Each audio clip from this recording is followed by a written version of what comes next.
বাংলাকে দ্বিখণ্ডিত করা হলো, জাতিগত ভিত্তিতে, ধর্মের ভিত্তিতে বাংলাকে ভাগ করে দেওয়া হলো। বাংলা সেই বাংলা ভাগ করার যন্ত্রণা এখনো বাংলার বাঙালিরা বয়ে বেড়াচ্ছে। এই বাংলা ভাগ, ভারতবর্ষে যে স্বাধীন ভাগ করা হয়েছে সেখানে কোনো নিউক্লিয়ার বোমা মারা হয়নি, কোনো বোম মারা হয়নি, কোনো বন্দুক পিস্তল মারেনি, কেবল একটা পেন্সিলের দাগ দিয়ে ভারতবর্ষকে ভাগ করেছে। তারপরে লক্ষ লক্ষ মানুষ, প্রায় 10 লক্ষ মানুষ গৃহহীন, গৃহহারা, নির্যাতিত, বঞ্চিত হয়ে অত্যাচারিত হতে, মা বোনেরা ধর্ষণ হয়েছে। সেই যন্ত্রণা কিন্তু এখন প্রত্যেক বাঙালিরা কিন্তু ভোগ করে চলেছেন। আমরা সেই যন্ত্রণার শিকার। এখনো সেই বাঙালি অত্যাচারিত হয়েছে, অর্থাৎ বাঙালি ভাসমান গোষ্ঠী হিসাবে কচুরি পানার মতো এখনো ভেসে বেড়াচ্ছে। কোথাও অনুপ্রবেশকারী হিসাবে, কোথাও ঘুষপেটিয়া হিসাবে, কোথাও শরণার্থী হিসাবে, কোথাও বাংলাদেশি হিসাবে তাদেরকে দাগি দেওয়া হচ্ছে এবং তাদেরকে অত্যাচারিত করা হচ্ছে।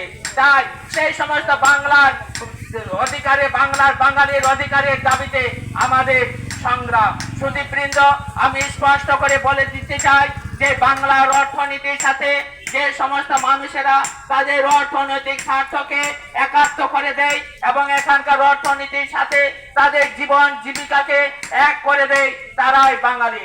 এবং বাংলার ভাষা, বাংলার ঐতিহ্য, বাংলার সংস্কৃতি, বাংলার শিক্ষা নিজে গ্রহণ করে বাংলার অর্থনীতিকে মনে প্রাণে মেনে নিয়ে অর্থের বহিষ্কৃত না ঘটায়, তারাই বাঙালি।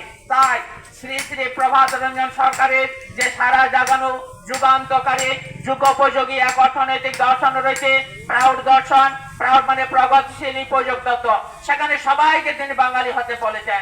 অর্থাৎ হিন্দু বাঙালি, মুসলিমও বাঙালি, যদি কোনো বিহারি, কোনো গুজরাটি, কোনো তামিল যদি বাংলায় এসে বাংলার অর্থনীতির সাথে তার জীবনকে একাত্ম করে দেয়, সেও বাঙালি। তাই আজকে যারা তৃণমূল করছেন তারাও কিন্তু বাঙালি, যারা বিজেপি করছেন তারাও বাঙালি, যারা বিভিন্ন রাজনৈতিক দল করছেন তারাও বাঙালি। আর আমরা বাঙালি দল সংগ্রাম করছে সে বাঙালির স্বার্থে, মাটির স্বার্থে।